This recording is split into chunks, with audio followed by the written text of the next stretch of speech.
할렐루야, 반갑습니다. 2021년 제6주 대예배 2월 7일 월드비전 교회 예배로 하나님께 드립니다.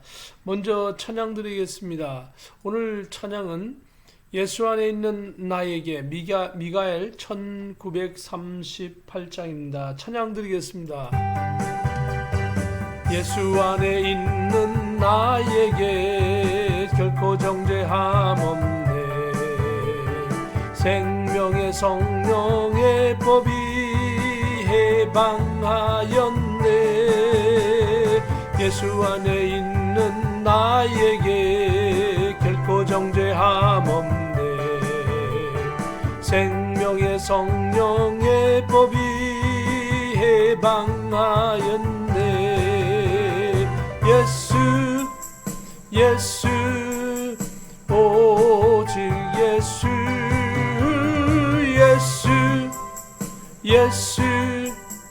오직 예수. 죄와 사망에서 나를 구원했네. 죄와 사망에서 나를 구원했네. 해방되었네. 죄와 사망의 법에서 해방되었네. 죄와 사망의 법에서. 우리 다같이 기립하셔서 하나님께 묵상 기도하심으로 주일 예배로 예배합니다. 다같이 묵상 기도하시겠습니다.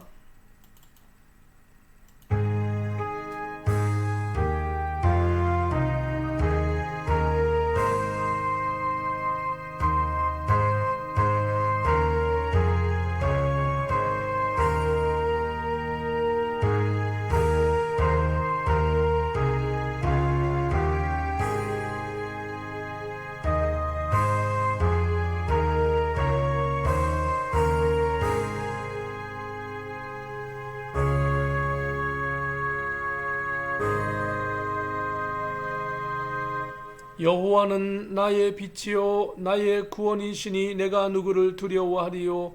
여호와는 내 생명의 능력이시니 내가 누구를 무서워하리요.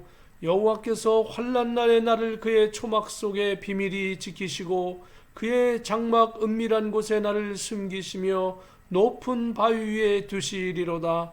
너는 여호와를 기다릴지어다. 강하고 담대하며 여호와를 기다릴지어다. 아멘. 거룩하신 하나님 아버지, 오늘도 주의 권속들을 동서사방에 흩어져 있지만 영상으로 예배를 하며 시간을 드리며 마음의 중심을 드리며 하나님께 예배하게 하심을 감사합니다. 성삼일체 하나님 홀로 영광 받으시옵소서. 존귀하신 예수 그리스도의 이름으로 기도하옵나이다. 아멘. 사도신경으로 신앙을 고백드립니다.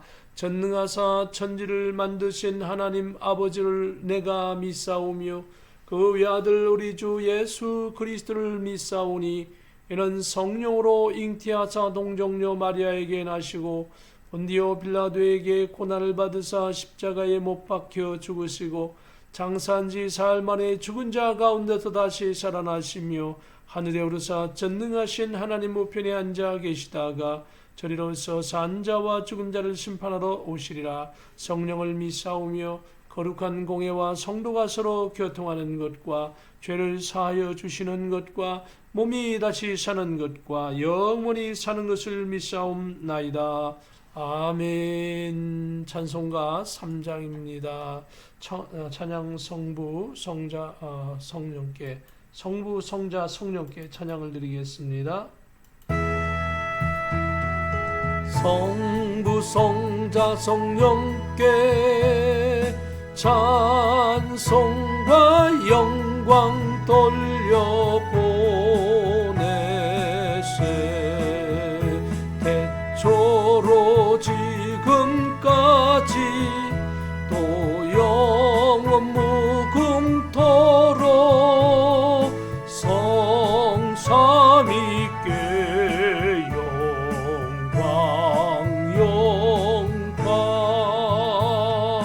「ああ」「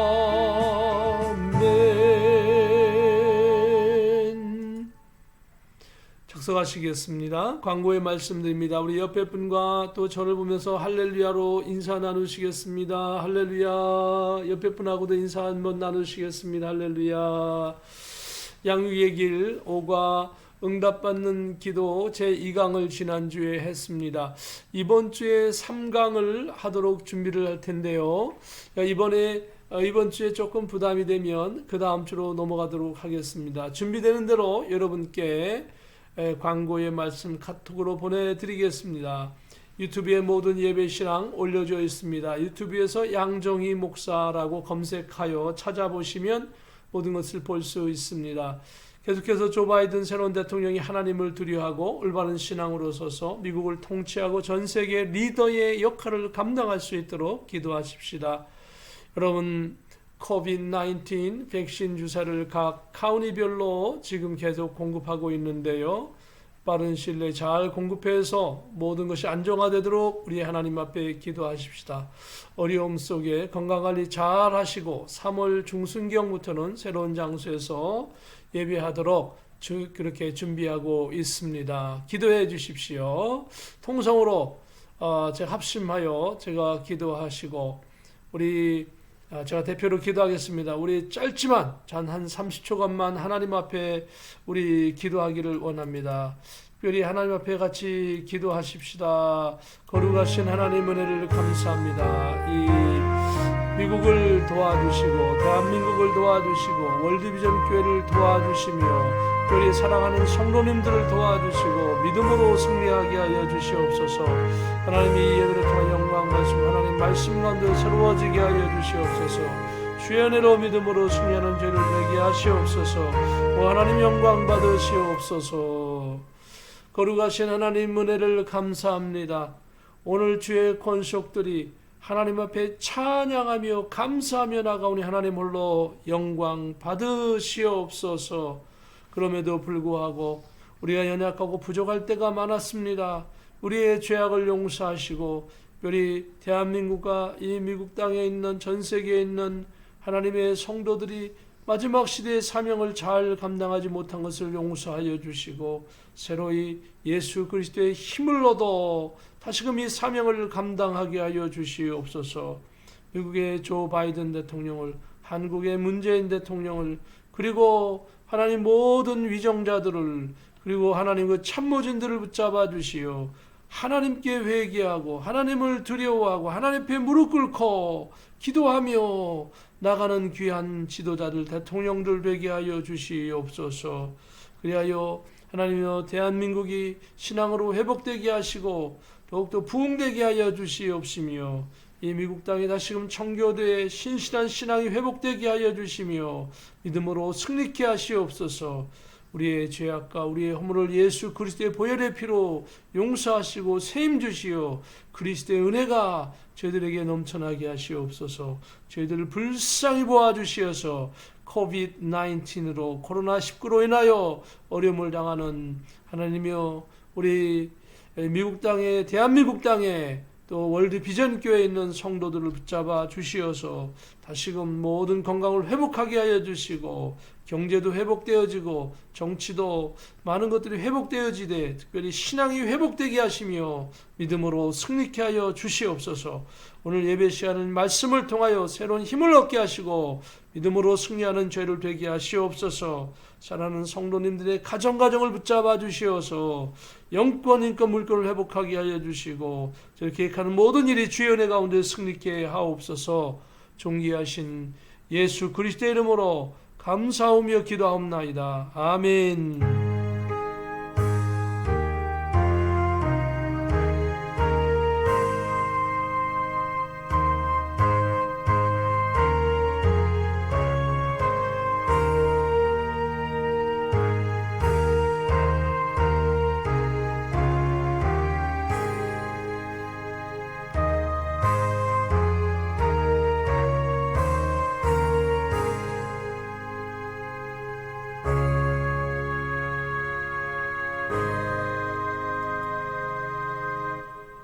성경 봉독하겠습니다.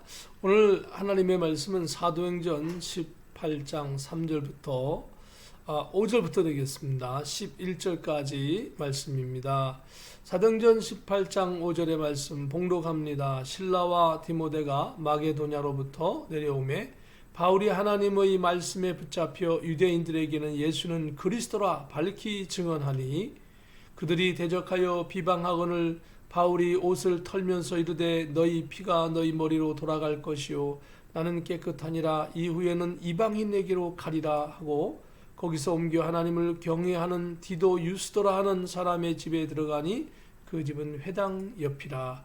또 회당장 그리스보가 온 지방과 더불어 주를 믿으며 수많은 고린도 사람도 듣고 믿어 세례를 받더라. 밤에 주께서 환상 가운데 바울에게 말씀하시되 두려워하지 말며 침묵하지 말고 말하라. 내가 너와 함께 있음에 어떤 사람도 너를 대적하여 해롭게 할 자가 없을 것이니 이는 이 성중에 내 백성이 많음이라 하시더라. 1년 6개월을 머물며 그들 가운데서 하나님의 말씀을 가르치니라. 아멘. 찬송가 436장입니다. 찬송 드리겠습니다.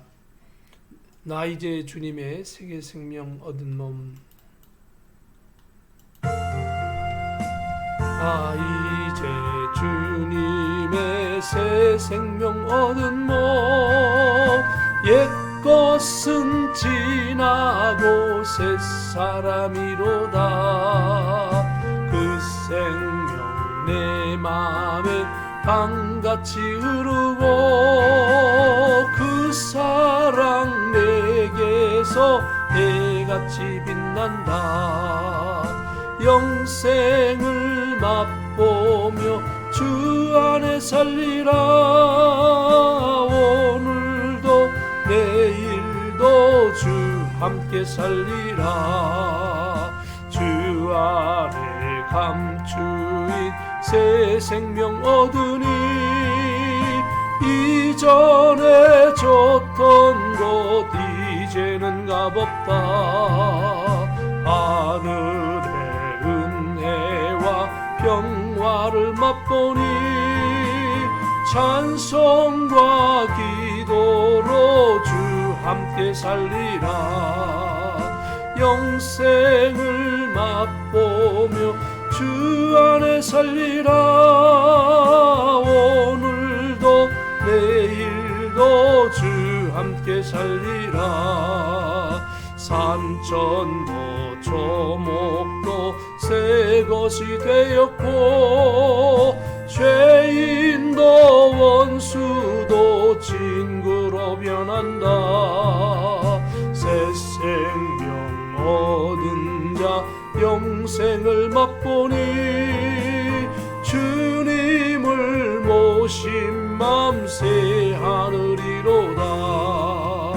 영생을 맛보며 주 안에 살리라. 오늘도 내일도 주 함께 살리라. 주 따라가는 길 험하고 멀어도 찬송을 부르며 뒤따라가리라. 나 주를 모시고 영원히 살리라. 날마다 섬기며 주 함께 살리라. 영생을 맛보며 주 안에 살리라. 오늘도 내일도 주 함께 살리라. 드려진 헌물을 위하여 봉헌기도 드립니다. 거룩하신 하나님 은혜를 감사합니다. 오늘도 주의 권속들이 동서사방에 흩어져 있지만 영상으로 예배하며 시간을 드리며 물질을 드리며 마음의 중심을 드리며 이 예배를 드립니다. 오 하나님, 주의 권속들의 이 드려진 신실한 모든 것들을 받아 주시옵소서. 주의 백성들이 사람으로 인하여 물질로 인하여 환경으로 인하여 어려움 당하지 않게 하여 주시고 혹 어려움이 있더라도 능히 이겨나가게 하여 주시고 하나님의 주신 모든 것들이 주의 은혜로 승리케 하시며 열매 맺게 하시옵소서. 30배, 100배 정말 하나님의 크신 은혜 가운데 아름다운 열매를 맺어서 이 땅에 어려운 시기에도 복음을 위하여 사명을 감당하게 하여 주시고 들어가도 나가도 복이 되는 백성들 되게 하여 주시옵소서. 이 예배를 붙잡아 주시옵소서. 존귀하신 예수 그리스도의 이름으로 기도하옵나이다. 아멘. 오늘 하나님의 말씀은 사도행전 18장 5절부터 11절, 또 엄밀히 말씀드리면 18장 1절부터 말씀을 다 같이 오늘 나눌 것입니다. 그러나 오늘 우리가 봉독했던 말씀은 5절부터 11절까지의 말씀입니다. 오늘 말씀의 제목은 두려워하지 말며 침묵하지 말고 말하라, 이런 제목입니다. 본문 말씀 속에 있는 말씀을 갖다가 함께 이렇게 나누도록 하겠습니다. 오늘 본문의 말씀의 배경은 사도행전입니다. 바울과 그 동역자들이 유대와 바벨론 그리고 소아시아 그리고 그리스까지 복음을 전하는 과정을 기록한 것이 사도행전입니다. 바울의 이 사도행전 속에는 바울의 제1차 전도 여행, AD 47년부터 49년까지 행했던 것이고요. 바울의 제2차 전도 여행은 사도행전 15장부터 18장까지 나와 있는데 AD 49년부터 51년까지, 그리고 바울의 제3차 전도 여행은 바로 사도행전 18장부터 사도행전 21장까지 기록되어 있습니다. AD 52년부터 57년까지 행한 것으로 파악되고 있습니다. 그리고 그 이후로 또 로마로 가는 전도 여행이 있고, 그 전도 여행은 아주 특별했습니다. 바울은 자신을 죽이려 하는 자들을 피해서, 그리고 전도의 열정으로 로마의 가이사 황제에게 상소를 하여서 로마로 가서 재판을 받겠다고 자청을 합니다. 그래서 미결된 죄수의 몸으로 로마로 출발합니다. 그래서 로마의 가이사랴에서 1차적으로 셋집에서 2년간 구금되어서 미결수로 있으면서 여기에서 옥중서신인 에베소서, 빌립보서, 골로새서, 빌레몬서를 기록하고 있다고 연구되어지고 있습니다. 이때가 바로 AD 62년, 63년까지 있었던 것 같습니다. 그리고 석방되어서 바울은 잠시 자유로운 몸으로 소아시아 교회 서신을 보내기도 되고 주변의 교회를 방문하기도 했습니다. 그래서 AD 66년까지 이 활동은 한 것으로 보입니다. 그러나 AD 67년경에 2차로 로마 감옥에 바울은 감금되게 됩니다. 이것은 아주 그 깊은 지하, 아주 열악한 그런 감옥 속에 감금된 것이죠. 무척 힘든 감옥 생활을 하게 되면서 바울은 그곳에서 디모데 후서를 써서 디모데에게 보내게 됩니다. 그리고 이것을 끝으로 해서 AD 68년 바울은 그 스페인, 즉 서바나 전도 여행을 결국은 마음에 품었지만 가지 못하고 로마의 아피아 가도에서 목이 잘려 순교하게 되었습니다. 바울은 위대한 영혼권을 위해서 예수님을 영접한 이래 죽을 때까지 예수님의 복음을 온몸으로 전한 위대한 전도자였으며 예수님의 사도요 우리의 신앙의 모범된 스승이었습니다. 바울은 약 21년 동안 쉬지 않고 복음을 위하여 생명을 바쳐 혼신의 힘을 쏟아 복음을 증거했습니다. 오늘 본문 사도행전 18장에는 바울은 교회의 후원금이 많지 않았고 약간의 후원금은 전도의 교회 개척비로 다 사용되어 스스로 자비량하고 사도행전 2장 3절에처럼 그 아굴라와 브리스길라와 함께 장막을 만들고 수리하면서 전도 여행 경비를 충당하는 헌신적인 모습이 보입니다. 바울은 주중에 일하고 안식일에는 회당에서 강론하며 유대인들과 헬라인들에게 복음을 증거했다고 기록되고 있습니다. 사도행전 18장 오늘 본 말씀 5절에 보면 바울의 복음의 동력자인 실라와 디모데가 그 마게도냐라고 하면 오늘날의 그리스 지역 그 위쪽으로부터 바울이 있는 곳 로마로 내려오게 되어집니다. 바울은 그 감금 상태에 있었지만 동역자들과 기도하면서 힘있게 특히 로마에 있는 유대인들에게 예수님의 복음을 증거하는 장면이 바로 5절의 말씀입니다. 실라와 디모데가 마게도냐로부터 내려오매 바울이 하나님의 말씀에 붙잡혀 유대인들에게 예수는 그리스도라 밝히 증언하니 이렇게 말씀하고 있습니다.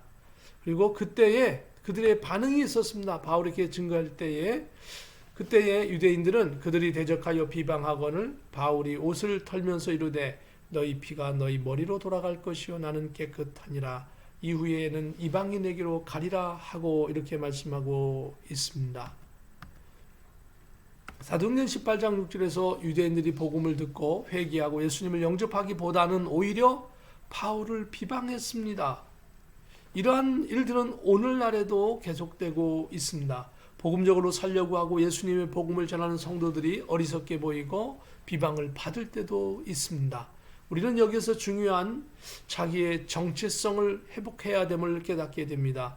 그것은 성경 복음에 충실해야 하는 것입니다.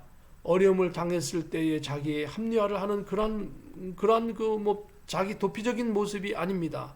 더 중요한 것은 예수님의 명령에 따라 성실히 복음을 전하다가 어려움을 당했다고 한다면 기꺼이 감당하며 기도하며 이겨나가야 한다는 것입니다. 여러분이 어려움 속에 이겨나가기를 주님의 이름으로 축복합니다. 이러한 일들은 놀랍게도 하나님의 아들 예수님께서 복음을 전했을 때에도 비슷한 일들이 일어났던 것입니다. 바울은 정말 자기 민족 유대인들의 큰 죄에서 구원하고자 불쌍히 여겨서 복음을 전했지만 오히려 유대인들은 바울을 비방하고 심지어 핍박하고 죽이려 했던 많은 정황들을 볼 수 있습니다. 이단 유대인들의 악한 마음은 마지막 때 주님께서 다시 재림하시기 전에 하나님께서 구원받을 유대인들의 마음을 회개하게 하시고 결국은 돌아오게 하실 것입니다. 로마서 11장 25절의 말씀을 보면은요, 형제들아 너희가 스스로 지혜 있다 하면서 이 신비를 너희가 모르기를 내가 원하지 아니하노니 이 신비는 이방인의 충만한 수가 들어오기까지 이스라엘에 더러는 우둔하게 된 것이라 라고 바울 사도는 로마서에서 설명하고 있습니다. 이렇게 이스라엘 백성이 예수님을 믿지 않고 잘못된 신앙의 길을 가는 것은 이방인들에게 복음의 기회를 주시고자 하는 하나님의 뜻이 있다라고 하는 것입니다. 이 말씀은 구약 성경에도 말씀되어지고 있습니다. 이사야서 6장 9절 10절에 보면 여호와께서 이르시되 가서 이 백성에게 이르기를 너희가 듣기는 들어도 깨닫지 못할 것이요 보기는 보아도 알지 못하리라 하여 이 백성의 마음을 둔하게 하며 그들의 귀가 막히고 그들의 눈이 감기게 하라 염려하건대 그들이 눈으로 보고 귀로 듣고 마음으로 깨닫고 다시 돌아와 고침을 받을까 하노라 하시기로 이렇게 말씀하고 있습니다.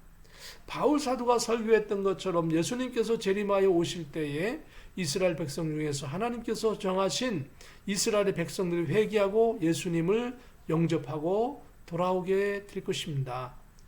성경은 그때 마지막 시대에 예수님 재림하시기 전에 가까웠을 때에 요한계시록에 보면은 성경은 12지파에 12,000명씩 그래서 합하여서 14만 4천 명이 구원받게 된다라고 말씀하고 있습니다. 그 내용을 보면은 요한계시록 7장 4절에 보면 내가 인침을 받은 자의 수를 들으니 이스라엘 자손은 각 지파 중에서 인침을 받은 자들이 14만 4천이니 각 지파에서 12,000명씩 해서 12지파에서 14만 4천 명이 인침을 받았다라고. 요한계시록 7장에서는 하나님께서 천사들을 시켜서 구원받은 사람들을 인쳐놓습니다. 그러면서 요한계시록 14장 1절에 보면 또 내가 보니 보라 어린 양이 시온산에 섰고 그와 함께 14만 4천이 서 있는데 그들이 이마에는 어린 양의 이름과 그 아버지의 이름을 쓴 것이 있더라. 어린 양, 즉 예수님이죠.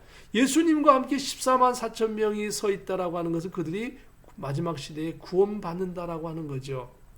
물론 14만 4천 명이 꼭 14만 4천 명이 아닐 것이다. 상징의 숫자라고 하는 그런 의견도 있습니다. 그러나 그건 주님만이 아시겠죠. 근데 분명한 것은 이스라엘 백성들을 이렇게 정한 각 지파별로 이렇게 다 나열한 것은 마지막 시대에 이스라엘 백성을 반드시 구원하시고자 하는 하나님의 말씀이 응한다라고 하는 겁니다. 바울 사도로 얘기했던 로마서에서 말씀하던 대로 마지막 시대는 이제 예수님을 영접 안 하고 하나님을 떠났던 백성들이 돌아오게 된다라고 하는 사실입니다. 그리고 이스라엘 백성 외에 그 다른 나라의 백성들도 구원받게 되는 것이죠. 요한계시록 7장 13절 14절에 보면 이런 말씀을 하고 있습니다. 장로 중 하나가 응답하여 나에게 이르되 이 흰옷 입은 자들이 누구며 또 어디서 왔느냐? 내가 말하기를 내 주여 당신이 아시나이다 하니 그가 나에게 이르되 이는 큰 환난에서 나오는 자들인데 어린 양의 피에 그 옷을 씻어 희게 하였느니라. 그러니까 큰 환난 때에 예수님 재림하시기 전에 환난 시대에 있지 않습니까? 그 환난 때에 또 재난 때 환난 때에 그 구원받는 백성들이 있습니다. 그 환난 때에 그 전 세계에 있는 많은 백성들이 예수님을 믿고 구원받는 것이죠. 그 환난에서 나오는 자리인데 어린 양의 피에 그 옷을 씻으시게 하였느니라. 즉 예수님을 믿는 것이 바로 뭡니까? 어린 양의 피에 옷을 씻는 것이죠. 그리고 14절에 보면 또 표현하고 있어요. 14장 15절에 보면 또 다른 천사가 성전으로부터 나와 구름 위에 앉은 이를 향하여 큰 음성으로 외쳐 이르되 당신의 낫을 휘둘러 거두소서 땅의 곡식이 다 익어 거둘 때가 이르렀습니다 하니 땅의 곡식 전 세계에 있는 모든 성도들을 가리키는 거죠. 이스라엘 백성만 가리키는 게 아니죠. 여기서는 아까는 이스라엘 집 12지파를 조목조목 가리키면서 이스라엘 백성이 돌아올 것을 말씀하시고 여기는 뭡니까? 하나님께서 그 땅에 있는 모든 백성, 전 세계에 있는 모든 백성이 환난 때 마지막 예수님 재림하시기 전에 이렇게 구원받게 되는 사건이 있는 것입니다. 요한계시록 7장과 요한계시록 14장은 서로 이렇게 연결된 내용으로 7장에서 구원받은 자들을 인치시고 14장에서 신실한 성도들을 추수하는 것으로 기록되어져 있습니다. 물론 요한계시록 13장과 또 요한계시록 17장이 연결되어 있기도 하지만 어쨌든 이 인치는 것과 구원받는 것은 이 7장과 14장이 서로 연결되어 있죠. 그럼 왜 제가 갑자기 요한계시록의 말씀을 이렇게 드리는 걸까요? 요한계시록의 말씀을 갑자기 드리는 것은 성경은 결국 구원과 연결되어져 있다라고 하는 것입니다. 바울 사도가 이렇게 전도하는 것은 영혼을 구원하기 위한 것이죠. 그래서 이 구원에 관한 것들, 또 바울 사도가 말하는 이 말들은 또 이사야 선지자의 말을 바울 사도가 이렇게 인용을 했습니다. 아까 얘기했던 대로 이사야 선지자가 이렇게 듣기는 들어도 듣지 않고 이렇게 말씀을 깨닫지 못하는 백성에 대해서 이사야 선지자가 지적을 했죠. 그리고 그것은 뭡니까? 사도행전 18장 바울 사도가 이스라엘 로마에 있는 유대인들에게 복음을 전할 때 복음을 전하기보다는 오히려 비방하고 바울을 핍박하는 모습을 보면서 이사야 선지자가 말한 대로 이 백성은 이렇게 복음을 듣지 않는도다라고 하면서 바울 사도는 이제 이 이스라엘 백성들을 떠나서 나는 이제 차라리 이방인에게 가겠다 이렇게 얘기합니다. 그러면서 이 말에 대해서 바울 사도는 로마서에서 아까 읽었던 대로 설명을 하고 그 내용이 바로 요한계시록에서 이방인의 수가 충만하고 유대인의 정의된 구원자가 돌아오게 된다라고 하는 것이 써 있죠. 그리고는 이방인과 전 세계에 있는 모든 성도가 합쳐져서 어떻게 했습니까? 구원받은 신실한 백성들이 천년 왕국을 맞이하게 되어지고 그 천년 왕국을 지나게 되어지면 바로 백보자 심판이 있어서 모든 구원받은 성도들이 백보자 심판에서 상급 심판 받고 안 믿는 사람은 아주 조목조목 어떻습니까?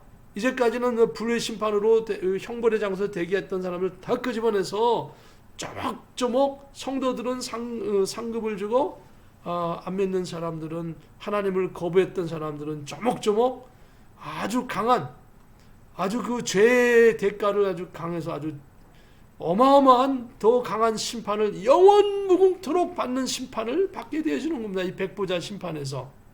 그리고 백보자 심판이 끝나면 새 하늘과 새 땅이 쫙 펼쳐집니다. 지금 있는 땅, 지금 있는 하늘은 다 없어집니다. 새 하늘과 새 땅이 쫙 펼쳐지면서 갑자기 하늘에서 예수님께서 예비하신 새 예루살렘이 쫙 내려오지요. 바로 그 새 예루살렘이 천국이요, 성도들이 영원히 구할 장소입니다. 저와 여러분이 영원히 구할 아름다운 장소가 거기 마련되어 있는 것입니다. 이것을 알아야 천국이 무엇인가를 알 수 있는 것이죠. 우리 시대의 신앙인들이 축복받은 것은 뭡니까? 구약에 있는 성도들은 이러한 내용을 몰랐어요. 신약에 있는 성도들도 잘 몰랐어요. 신약 성경이 다 완성되어지고 그리고 나서 구약 성경과 신약 성경이 연결되어지면서 특별히 오늘 우리가 살고 있는 이 21세기에는 성경의 맨 마지막에 나와 있는 요한계시록의 말씀이 많은 부분이 해석되어지고 있습니다. 과거에 100년 전만 하더라도 이 요한계시록의 말씀은 해석이 안 되는 부분이 훨씬 더 많았어요. 그래서 해석이 안 되기 때문에 상징적인 해석을 하고 억지로 해석을 하고 그런 부분이 많았는데 이제는 자연스럽게 안 믿는 사람도 성경을 해석할 수 있을 정도로 요한계시록의 말씀이 많은 부분이 거의 대부분의 말씀이 다 풀려가고 있습니다. 그래서 이제 그 복음의 비밀이 드러나고 계시록을 통해서 예수님의 재림과 장차 되어질 영적, 육적, 신비한 구원의 길을 알게 되었다라고 하는 겁니다. 저와 여러분들이. 그래서 그렇기 때문에 이 요한계시록의 말씀, 신약의 말씀, 사복음서의 말씀, 구약의 말씀을 거꾸로 거슬러 가면서 보고 그 위에 창세기에서부터 거슬러 내려오면서 보면서 하나님의 은혜를 깨닫고 이 마지막 시대는 정말 그렇구나. 이 팬데믹이 왜 우리 성경에서 의미가 있습니까? COVID-19, 코로나19의 이것은 성경적으로 굉장히 중요합니다. 왜냐하면 성경에 있는 재난에 대한 것, 성경에 있는 환난에 대한 거는요, 어떤 지역적인 사건이 아니고 전 세계에 걸쳐서 펼쳐져 있는 말씀이에요. 옛날에도 질병이 있었어요. 근데 그 질병들은 어떤 질병입니까? 유럽 그 대륙에만 한정된 질병이었어요. 아니면 그 아시아에 있는 한정된 지역의 질병이었어요. 그런데 이 질병이 왜 중요합니까? 전 세계적으로 이 항공이 교통이 발달하면서 확 번져가지고 펼쳐져 있는 그런 질병이기 때문에 바로 요한계시록에 얘기하는 질병과 요한계시록에 있는 사건의 대부분은 전부 다 뭡니까? 전 세계적인 사건이에요. 식량난, 어떤 유럽에서 아프리카에서 있는 식량이 아니에요. 식량난이 아니고 아프리카와 유럽과 아시아와 호주와 미주와 전 세계에 있는 모든 국가가 한꺼번에 닥치는 식량난이 생긴다 이겁니다. 이제까지 그런 식량난은 별로 없었어요. 거의 없었어요. 그런데 이제는 그러한 전 세계적으로 한꺼번에 오는 식량난이 또 기다리고 있다라고 하는 겁니다. 그러면서 이런 전 세계적인 질병, 전 세계적인 식량난, 거기에다가 전 세계적으로 함께 얽히고 설키는 전쟁이 같이 얽힐 때에 이게 재난이 확 진행된다라고 하는 겁니다. 그래서 우리가 요한계시록의 말씀, 이 바울 사도가 증거했던 말씀, 신약의 말씀을 읽으면 이제 우리가 앞으로 되어질 그 사건들을 성경적으로 이게 지도를 보면서 우리가 지금 어디가 있구나라고 하는 그런 것을 파악할 수 있다라고 하는 거예요. 그런 지금 파악할 수 있는 시대가 가까웠다. 그리고 시작되었다라고 볼 수 있습니다. 그렇기 때문에 우리는 성경을 보면서 성도들은 깨어 있어야 하는 것입니다. 그래서 그 말씀이 결국은 아까 말씀드렸던 대로 마지막 새 예루살렘 천국으로 연결되어져 있는 겁니다. 바로 그 천국까지 인도하기 위하여 그 출발점이 뭡니까? 예수님을 영접해야 되는 것입니다. 예수님을 영접하지 않고는 아무도 새 예루살렘 성 천국에 들어갈 수 없는 것입니다. 그렇기 때문에 바울 사도는 예수님을 영접하고 나서 바로 이 예수님을 다른 사람들에게 소개하고 특별히 유대인들에게 더 내 민족이 정말 하나님 앞에 회개하여 돌아오기를 원하는 심정으로 복음을 증거했던 겁니다.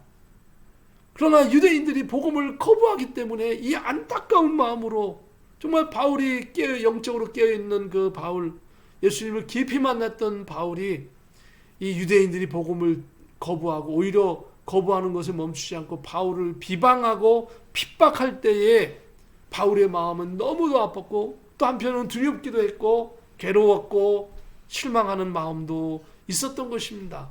나는 정말 죽을 각오로 로마에까지 죄인의 몸으로 와서까지도 이 유대인들을 사랑하여서 복음을 내 민족을 위하여 복음을 증거하는데 그들이 정말 그렇게 반응을 비방하면서 핍박하는 반응이 나올 때 바울의 마음은 너무도 아팠던 것입니다. 그래서 오늘 7절에 보면 거기서 옮겨 하나님을 경외하는 디도 유스도라 하는 사람의 집에 들어가니 그 집은 회당 옆이라.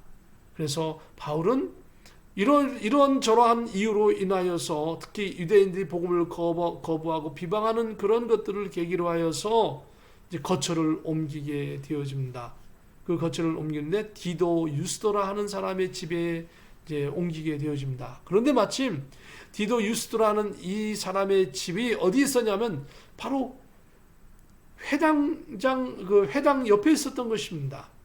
회당 옆이라. 그 집은 회당 옆이라.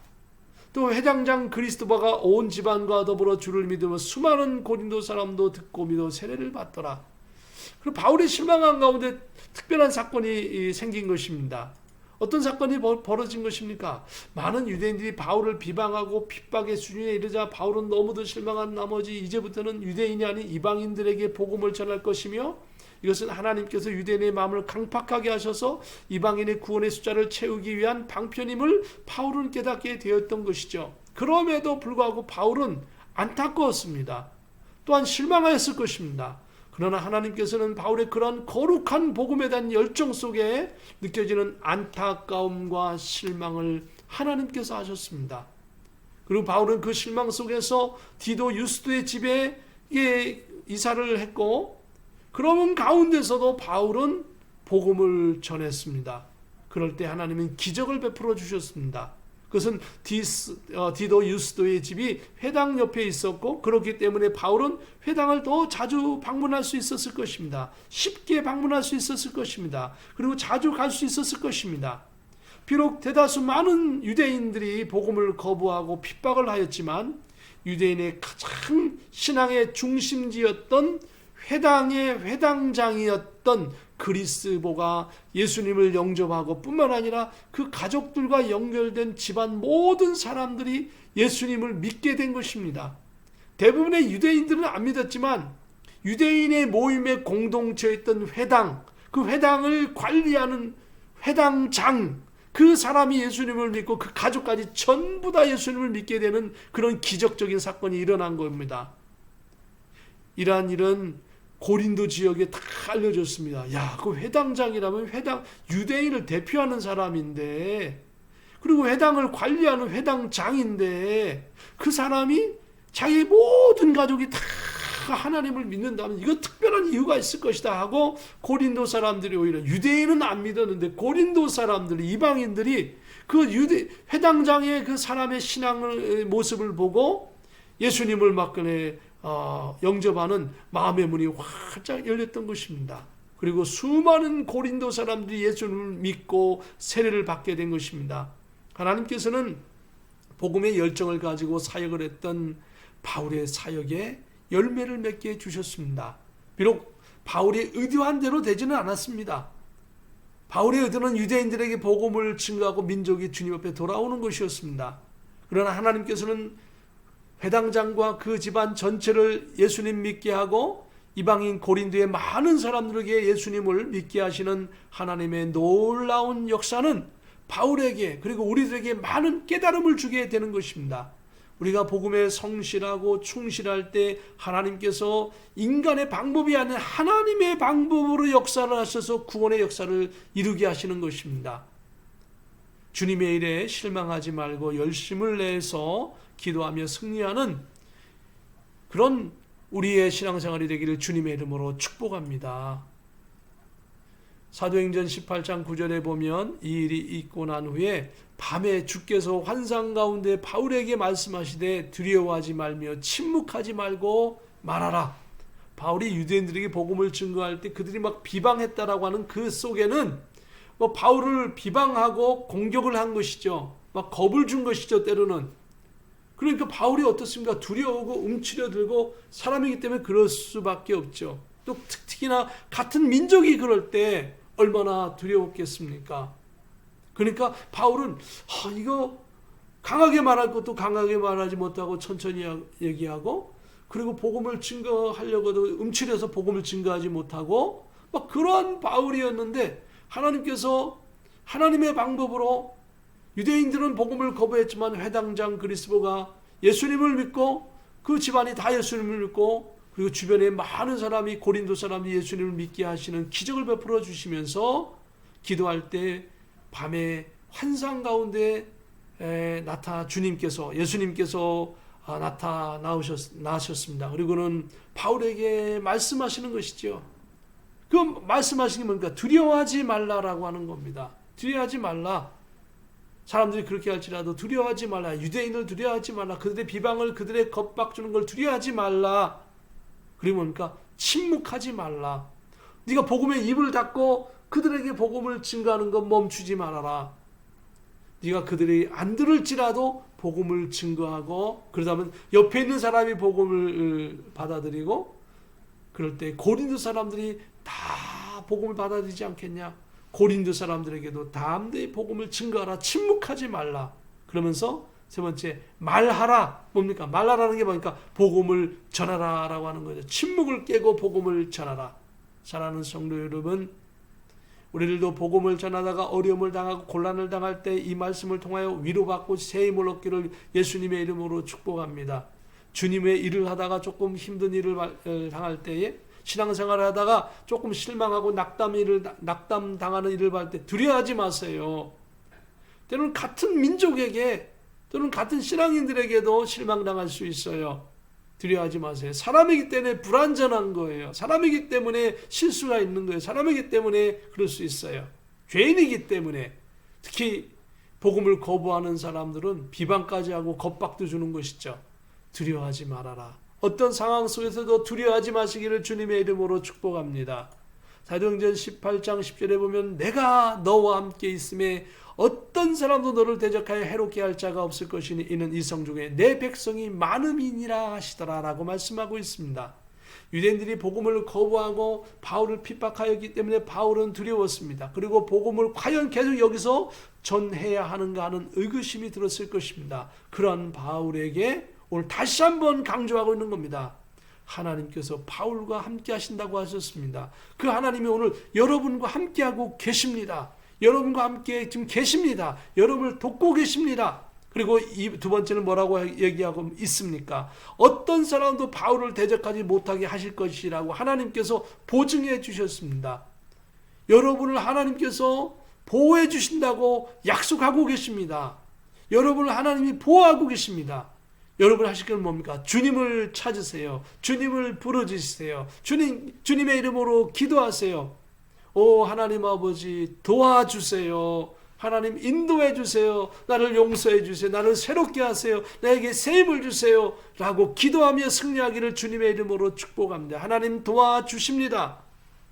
그리고는 세 번째는 이 고린도성에 하나님의 백성이 많다라고 말씀하셨습니다. 비록 유대인들이 복음을 듣지 않고 거부하고 있지만 많은 고린도 사람들이 지금 막 주님 앞에 돌아오고 있지 않느냐. 더 돌아올 것이다.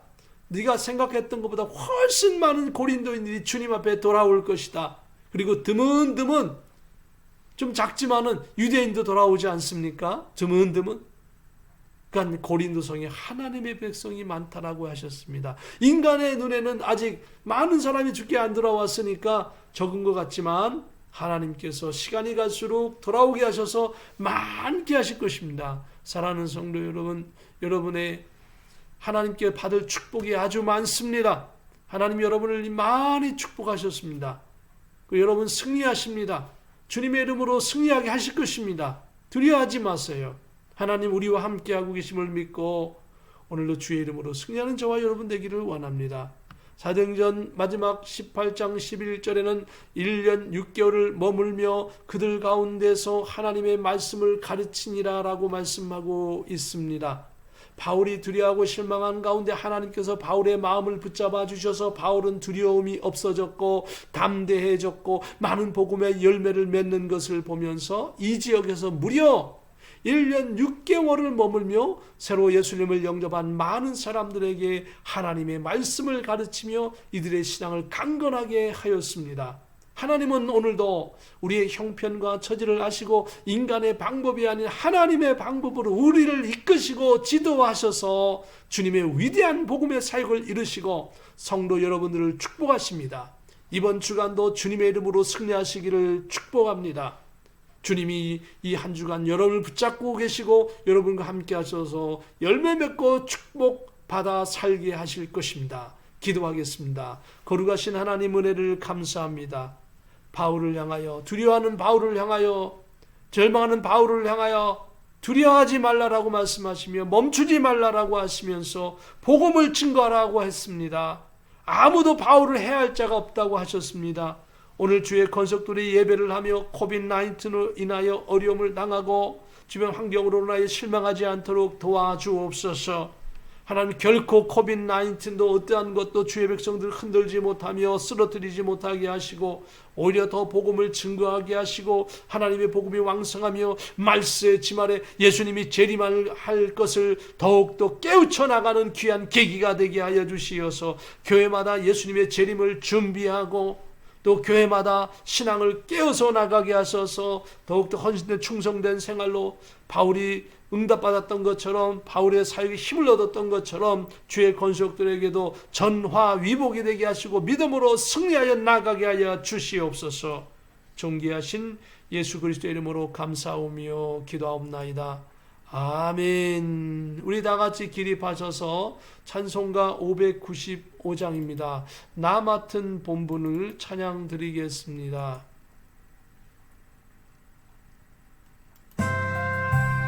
나 맡은 본분은 부추를 높이고 문 영혼 구원 얻도록 잘 인도함이라.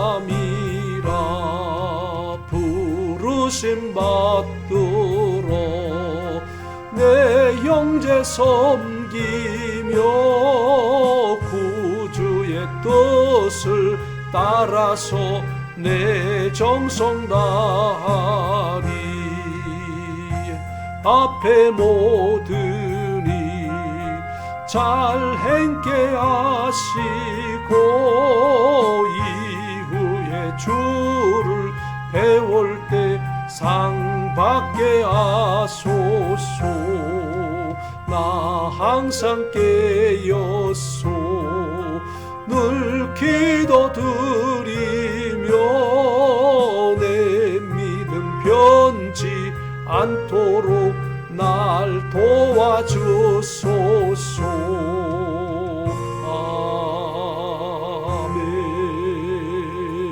아멘. 축복기도합니다.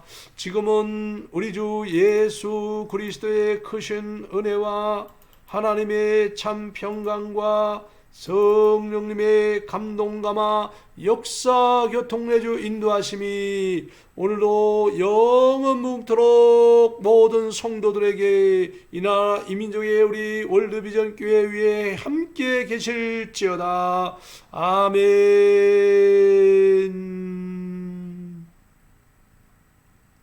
이것으로 오늘 예배를 폐합니다. 이번 한 주간 또 주의 이름으로 승리하는 귀한 시간 되시길 바랍니다. 할렐루야. 승리하십시오.